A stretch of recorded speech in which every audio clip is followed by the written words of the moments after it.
Conceptual clarity होनी चाहिए जिंदगी में। Priority, P is equal to P, policy depends upon priority. जिसकी नीतियां प्रायोरिटी पे बेस्ड नहीं होंगी उसको किसी मंदिर के बाहर खड़ा होना पड़ेगा, भैया भगवान के नाम पे कुछ दे दे। प्रायोरिटी, जीवन में प्रायोरिटी सेट होनी चाहिए।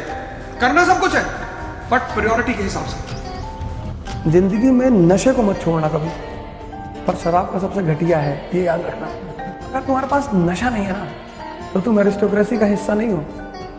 आम आदमी में क्या नशा ही तो नहीं है। कह रहे भैया जय विद राखे राम, राम कौन होता है रखने वाला? अपने आप को तो रख ही नहीं पाया, बीवी उठा ले गया रावण।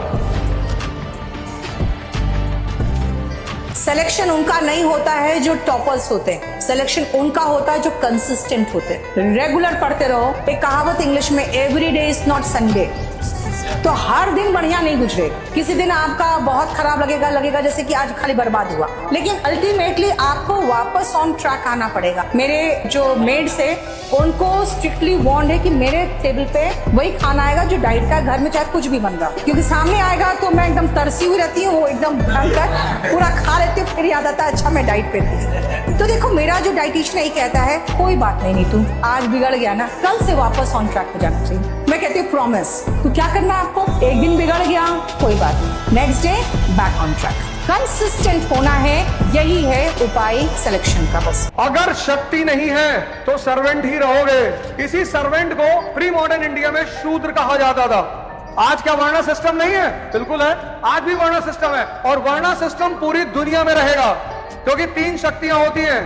पहली शक्ति नॉलेज, दूसरा शक्ति शस्त्र वेपन, और तीसरी शक्ति कैपिटलिज्म पैसा मनी। ये तीन ही शक्तियां हैं, और तीन जिसके पास नहीं है, तीनों में से एक भी नहीं है, वही शूद्र है। शूद्र कोई जात थोड़ी है, शूद्र कोई वर्ण थोड़ी है। जिसमें पास इन तीनों में से कोई शक्ति नहीं है वो शूद्र है। शूद्र यानी सर्वेंट। अगर तुम चाहते हो कि तुम दुनिया में कुछ कर लो, दूसरों को देखना बंद करो। कोई क्या कर रहा है वो तुम्हारी ड्यूटी नहीं है, क्योंकि जब तुम चमकना शुरू करोगे लोग तुमको फॉलो करना शुरू करेंगे। पहला काम ये करना। आज के बाद ये नहीं कहोगे कि लोग रील देख रहे, लोग क्या कर रहे हैं उससे तुम्हें मतलब नहीं, एकदम नहीं। आपको 6 घंटे क्लास आना है, 7 घंटे आप कहां पे पढ़ते हो? घर पे। इससे कम पढ़ रहे हो मेरे पास मत आना, सिलेक्शन नहीं होगा, पहले बोल रहा हूं। ये पढ़ना ही पड़ेगा। जो नहीं पढ़ रहे हैं उनसे बोल दो, आपको डॉक्टर बनने का सपना छोड़ दो, घर चल जाओ आज। घर चल जाओ आज। मैं आपको ईमानदारी कह रहा हूं, अगर मैंने आपको बोला अच्छा डॉक्टर बनने के लिए मेहनती और कुछ बनना पड़ेगा, अगर ये क्वालिटी नहीं है और ये क्वालिटी नहीं है, बनना पड़ेगा। ये मेहनत का ही प्रारूप है। तो तपस्या शुरू कर दो और एक बड़ा अच्छा सा गोल बनाओ। जो भी श्रम कर रहे हो, विद्यार्थी हो, स्पोर्ट्समैन हो, तपस्या बना लो उसको। उसमें साधना शक्ति संकल्प को जोड़ दो। 1 घंटा पढ़ो। स्पोर्ट्समैन हो तो भी 1 घंटा पढ़ो। हर महीने एक जीवनी ले आओ, जीवनी पढ़ो, और ऐसे 3-4 पेज पढ़े पढ़ो। सेवा को अपने जीवन का हिस्सा बनाओ, और एक टारगेट सेट कर लो कि अगले 5 साल में ये करना है। बिजनेस करना है, नौकरी करनी है, अपना व्यवसाय करना है, खेती करनी है, और 6 महीने मुझे दे दो। देखो तुम्हारा जीवन परिवर्तित हो जाएगा। सिर्फ 6 महीने, मात्र 6 महीने। अपने जो तुम्हारा एक स्वाभिमान है ना, उसको हमेशा अपने साथ लेके चला करो। कोई तुमसे नहीं बात कर रहा, तुम्हारा रिश्तेदार है, डीजीपी है, नहीं बात कर, तुम भी मत बात करो, लगाओ। जब वो तुम्हारे पास रुक जाए कि और भैया बबलू इतनी देर से सामने खड़े हो, आए नहीं, देख हम सोचे आप बिजी हैं, तो बदतमीजी नहीं करता है, लेकिन कहना है कि नहीं हमें लगा आप बिजी हैं, तो हमने तब सोचा।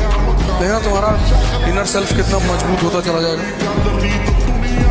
क्योंकि मदद तो तुम्हारी वही से भी करेगी। और कभी कभी जब सामने वाले की बलि लेनी होती है तो उसको मौका दिया जाता है। इस दुनिया में कोई भी ऐसा एग्जाम नहीं जिसके लिए आपको 24 घंटे पढ़ने की जरूरत है।